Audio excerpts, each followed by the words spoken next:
식사들 하셨습니까? 럭셔리 칼럼. 오늘의 광고는요, 휴닛 베지어트입니다. 뭐 아시는 분들은 다 아시죠? 강성범 TV의 든든한 후원자입니다. 아니죠? 민주진영 스피커들의 든든한 후원자죠. 돈 버는 족족 그냥 여기저기 진보 스피커들에게 후원을 하십니다. 참 좋은 사람들이에요. 그래서 제품도 좋은 걸까요? 필요한 영양소가 잔뜩 들어있는 100% 식물성이라 요즘같이 면역력 키워야 될 때 좋고 설탕이 안 들어있어갖고 살도 안 찝니다. 자, 이것을 어떻게 먹는지 오늘은 좀 보여드릴게요. 먼저 시키게 되면은요, 요거 타먹는 것하고 숟가락이 같이 옵니다. 그러면 이것은 카카오 맛이고 요것이 곡물 맛인데 저는 카카오 맛이 좋아요. 요것을 타볼게요. 이렇게 열어갖고 이 뚜껑도 열고 이것을 3숟갈을 탑니다. 하나, 둘,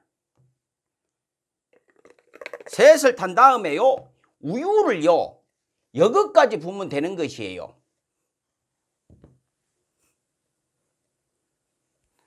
우유를 안 갖고 왔네요. 우유 좀 타 갖고 올게요.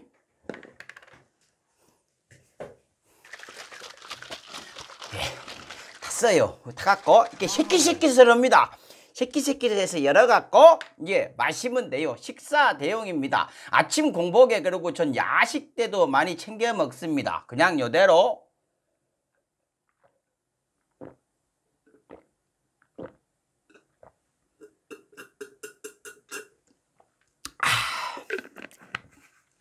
맛있어요. 예. 그리고 신기한 게요, 먹고 나면요 배가 안 고파요. 예, 이렇게 드시면 되는 겁니다. 휴닛 베지어트답게 9월 한 달간 또 이벤트도 준비를 했다고 해요. 예쁘게 일단 추석 선물하시라고 선물 포장을 해드리고요. 배송 메시지에 강성범 TV 이렇게 적어주시면요, 2개 이상 구매하실 때 그 탈모 샴푸죠, 티멜트 타이거 허브 1000ml를 선물로 드린다고 합니다. 그리고 마음에 안 들면 2주 안에 한 개를 100% 환불을 해준다고 해요. 한두세 걸 남기고서 그냥 환불 신청하지 마시오. 그것은 적폐들이나 하는 짓거리인게. 아무튼 휴닛 베지어트 많이 관심 부탁드리겠습니다. 럭셔리 칼럼 좋아요. 시작하기 전에요, 뭐 재미난 얘기가 돌대요. 윤희숙 의원을 포함해서 여러 명이 얘기를 했는데 정부가요 이 감염자 숫자를 장난을 쳐갖고 공포를 조장을 하고 있다, 이런 얘기를 해요. 요즘 윤희숙 의원이 그 자신감이 좀 과하신 것 같은데요, 전국에 요 검사하는 관련자분이 몇 명이나 있을까요? 그 많은 의사, 간호사, 자원봉사자, 공무원분들한테 야, 그 현장 인원 몇 명이요? 한 500명 돼? 그럼 얘기해갖고 검사 숫자 늘려버려. 그 500명한테 절대 새 나가면 안 된다고 뭐 이렇게 얘기해요? 그러면 비밀이 지켜집니까? 문재인 정부는 그런 거 안 해요. 아니죠. 못하죠. 언론이 누더기를 만들 거예요. 그 당에 있는 선배님들이 좋았던 시절 얘기해 주셨구나. 언론들 딸랑딸랑 대고 그러고 입 틀어막고 지내던 그 시절. 그분들 세상일 때는 뭐든 가능했죠. 근데 그 시절이 다시는 오면 안 돼요. 국민들이 너무 죽어요. 그러고 이런 음모론이요, 국민들 현혹시키고 선동하는 거예요. 그러고 바이러스 막으려고 죽을림을 다해서 고생하고 있는 분들한테 모욕감 주시는 거예요. 그러시면 안 되죠. 이 어려운 시기에 도와주시진 못할 망정 방해는 하지 말으셔야죠. 그런 분 아니시잖아요. 윤희숙 의원님. 저는 임차인입니다. 잘하는 것만 해주세요. 럭셔리 칼럼 본격적으로 시작하겠습니다. 구독. 김재련 씨, 절대 반지 가지셨어요? 기다리고 기다리다 참다 이야기를 합니다.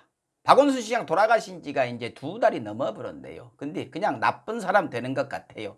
아직도 입만 뻥끗하면 2차 가해라고 하니까 겁나서 말도 못하고, 김재련 씨가 뭐 이건 얘기해 그러면 그것만 얘기하고 있고, 저는 그 와중에 제일 인상적인 게 그거였어요. 2차 가해하는 사람 옆에 있어도 2차 가해라고.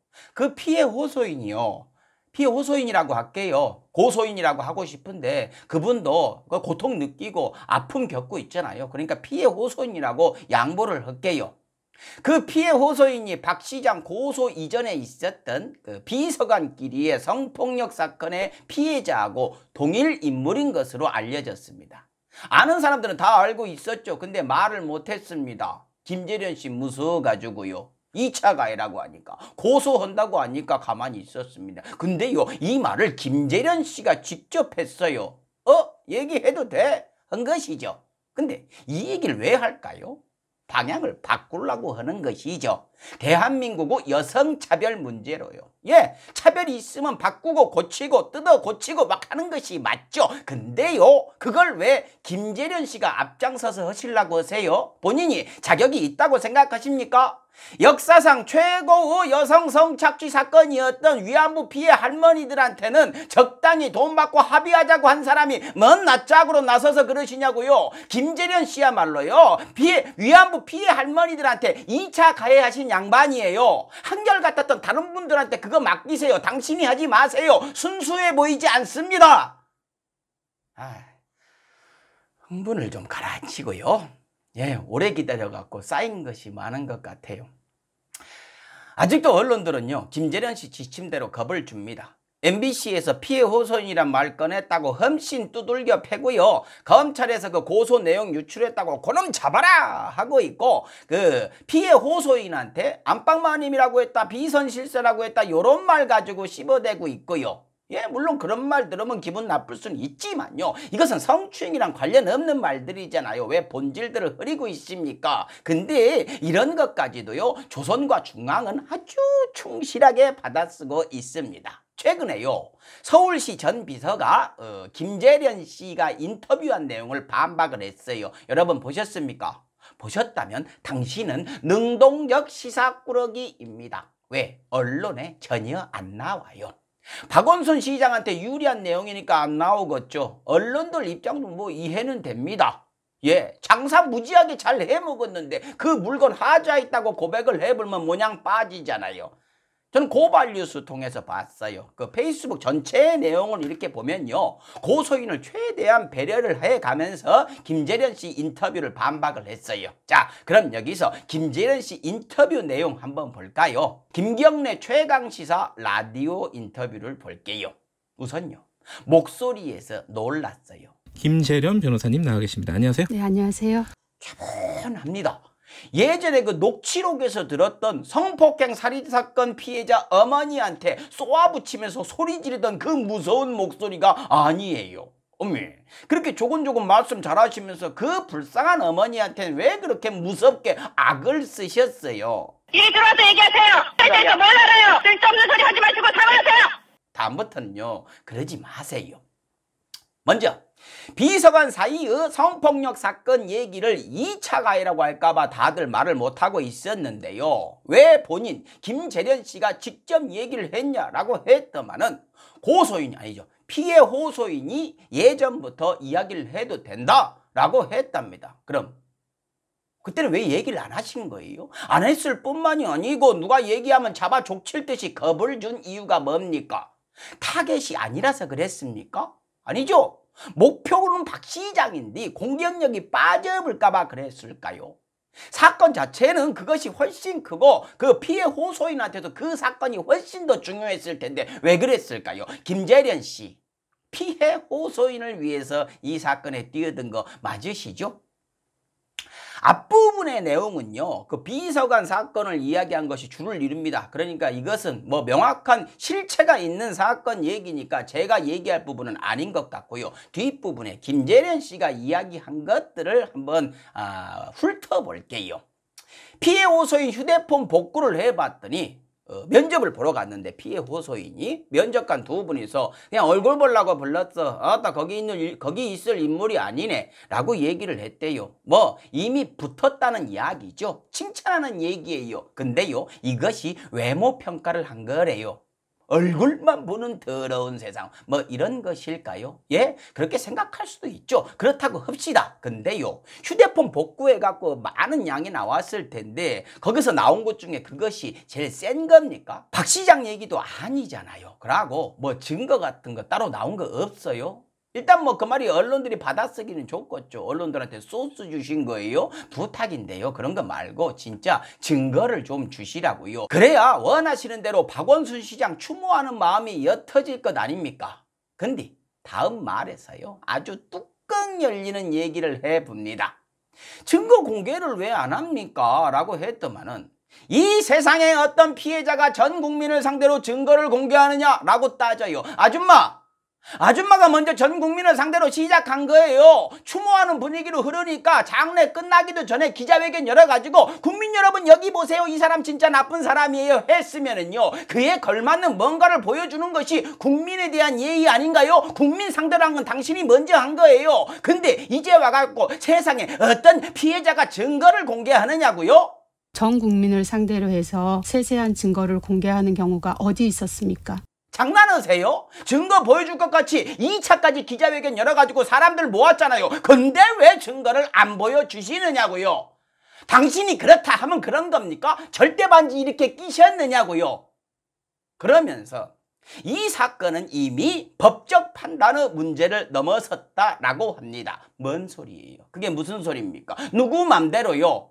검찰에 넘긴 증거로 법적 판단 받으세요. 끝까지 하시라고요. 발 뺄 생각하지 마십시오. 사람이 죽었습니다. 그 죽음 자체도 비난을 하셨잖아요. 장례도 제대로 못 치르게 6월 옮기는 와중에 기자회견 열어가지고 확신을 가지고 그렇게 말씀을 하셨으면 그 정도 증거는 가지고 계셔야 되는 것 아닙니까? 경찰에 넘겼다는 그 증거 확실한 거잖아요. 수사 결과 나오면은 이거 성추행 맞구나 하게 만들 자신 있는 그 증거 있지 않습니까? 당사자가 죽어갖고 수사를 제대로 못한다고요? 그래요? 그렇다면 더더욱 그 증거들 공개하시라고요. 사람들 말도 못하게 입 막았으면 그만한 뭔가를 보여줘야죠. 이 사람아. 고소인이라고 하면 2차 가해다. 피해 호소인이라고 해도 2차 가해다. 말하면 2차 가해다. 침묵해도 2차 가해다. 예? 그래서 닥치고 있었습니다. 숨소리도 2달 넘게 못 내고 있었어요. 그러니까 이쯤 되면 1차 가해부터 뭔지 좀 제대로 알려달라고요. 피해자라고 해야 된다고요. 그렇게만 하라고요. 호소인, 그것이 뭐 비난하는 말입니까? 피해 호소인, 조롱하는 말이에요? 나쁜 말입니까? 아니잖아요. 근데 당신이 뭔데 딱 집어갖고 이 말만 해라라고 얘기를 하냐고요? 당신이 뭔데요? 여성 인권 전문가시라고요? 예끼 이 아줌마야. 나 같은 놈도요, 최소한 위안부 피해 할머니들한테 돈 받고 적당히 좋게 합의하세요 이런 얘기 못합니다. 성폭행 당하고 살해당한 여성의 어머니가 아무리 힘들게 하더라도 여성 피해자의 아픔에 그렇게 공감하고 아파하는 분이라면요, 그 불쌍한 어머니한테 악쓰면서 소리 지르고 몰아붙이지 않아요. 예, 저도 피해자라고 하고 싶어요. 그러니 피해받은 증거를 좀 보여주고 사람들 설득하라고요. 겁주고 으름장만 그렇게 놓지 마시고요. 음란한 문자, 그게 뭐였냐고요. 음란한 속옷 사진, 그게 뭐냐고요. 확실한 증거 보여주시면 인정한다니까요. 피해자라고 얘기를 하겠습니다. 예를 들어 이 사진 보세요. 이 손이요, 박원순 시장이 이렇게 한 것이면 제가 인정하겠습니다. 예, 사과할게요. 확실한 증거 보여달라고요. 정말 제대로 정확하게 사과를 하겠습니다. 박 시장 추모도요, 입 밖에 내지 않고 마음속으로만 하겠습니다. 제발요. 1차 가해가 뭔지 알아야 2차 가해를 안 할 것 아닙니까? 마치겠습니다. 식사하십시오.